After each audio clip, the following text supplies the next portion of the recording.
കോന്നി മണ്ഡലത്തിൽ മൂന്നാം തവണയും MLA ജനീഷ് കുമാർ ജനവിധി തേടുകയാണ്.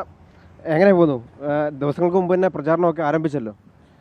വലിയ വിജയമുണ്ടാവും.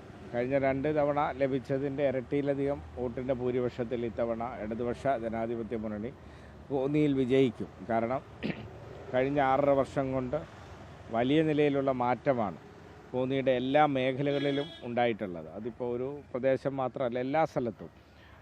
ഹൈവേ, മലയോര ഹൈവേ നമുക്കറിയാം UDF ഉപേക്ഷിച്ചതാണ്. ആ മലയോര ഹൈവേ യാഥാർത്ഥ്യമായി കോന്നിയുടെ മുഖം മാറിയതിന് ശേഷമുള്ള ഒരു തെരഞ്ഞെടുപ്പാണ്.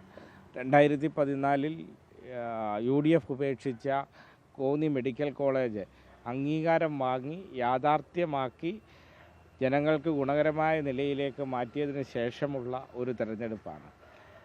കോന്നിയിലെ ധാരാളം ആശുപത്രികൾ, റോഡുകൾ, സ്കൂളുകൾ എല്ലാം മെച്ചപ്പെട്ടതിന് ശേഷമുള്ള ഒരു തെരഞ്ഞെടുപ്പാണ്.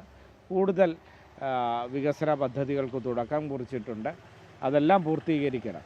അപ്പോൾ അതെല്ലാം പൂർത്തീകരിക്കുന്നതിന് വേണ്ടി ജനങ്ങളുടെ ഭാഗത്തു നിന്നും കക്ഷി രാഷ്ട്രീയത്തിന് അതീതമായിട്ടുള്ള വലിയ പിന്തുണയാണ് ലഭിച്ചുകൊണ്ടിരിക്കുന്നത്. അതുകൊണ്ട് തന്നെ വലിയ മാർജിനിൽ കോന്നി വിജയിക്കും. ആദ്യത്തെ ഒരു വർഷം ഉപതെരഞ്ഞെടുപ്പിൽ വിജയിച്ചു. അതിനുശേഷം വീണ്ടും 5 വർഷം, അതിനുശേഷം വീണ്ടും എത്തുമ്പോഴത്തേക്ക് കോന്നിയിലേക്ക് ഇനിയും എന്തൊക്കെയാണ് വരാനുള്ളത്? എന്താണ് ചെയ്യാൻ ഉദ്ദേശിക്കുന്നത്?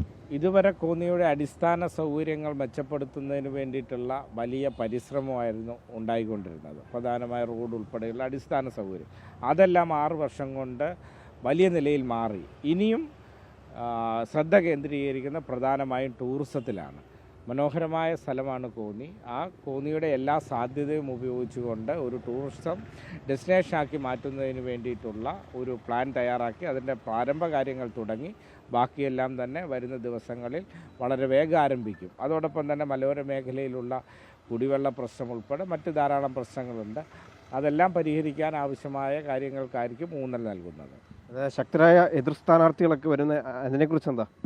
അല്ല, ഇവിടെ കോൺഗ്രസിൻ്റെയും BJPയുടെ സ്ഥാനാർത്ഥികൾ ഇതുവരെ ആയിട്ടില്ല. ഞങ്ങൾ ഒരു ഘട്ടം പൂർത്തീകരിച്ചു. അവരുടെ സ്ഥാനാർത്ഥി ഇതുവരെ അവർക്ക് നിശ്ചയിക്കാൻ കഴിഞ്ഞിട്ടില്ല. അവരുടെ സ്ഥാനാർത്ഥിയെ നിശ്ചയിക്കട്ടെ. സ്ഥാനാർത്ഥി അവർ നിശ്ചയിക്കുക. കോന്നിയിലെ ജനങ്ങൾ ഇവിടുന്ന് ആര് നിയമസഭാ അംഗം ആകും എന്ന് ജനങ്ങൾ നിശ്ചയിക്കും.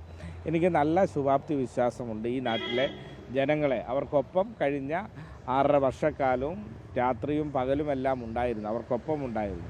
അതുകൊണ്ട് തന്നെ വലിയ മാർജിനിൽ അവർ എന്നെ വിജയിപ്പിക്കും എന്ന കാര്യത്തിൽ ഒരു സംശയവുമില്ല. വികസന പ്രവർത്തനങ്ങൾ തന്നെയാവും മണ്ഡലത്തിൽ പ്രധാനമായും ചർച്ചാ വിഷയം, അതോ മറ്റ് എന്തെങ്കിലും വിവാദ വിഷയങ്ങൾ ചർച്ചയാകുമോ? അല്ല, വികസനമാണല്ലോ ഏറ്റവും പ്രധാനപ്പെട്ടത്. കോന്നി 50 ആണ്ടുകൾ മുമ്പ് ആഗ്രഹിച്ചിട്ടുള്ള ധാരാളം കാര്യങ്ങളാണ് നടപ്പിലാക്കിയത്. അതുകൊണ്ട് തന്നെ ജനങ്ങളെല്ലാം ആ വികസനത്തിന് ഒരു പിന്തുണ അവരുടെ ഭാഗത്തു നിന്നും ഉണ്ടാകുന്നുണ്ട്. വലിയ നിലയിൽ അത് വോട്ടായി മാറും.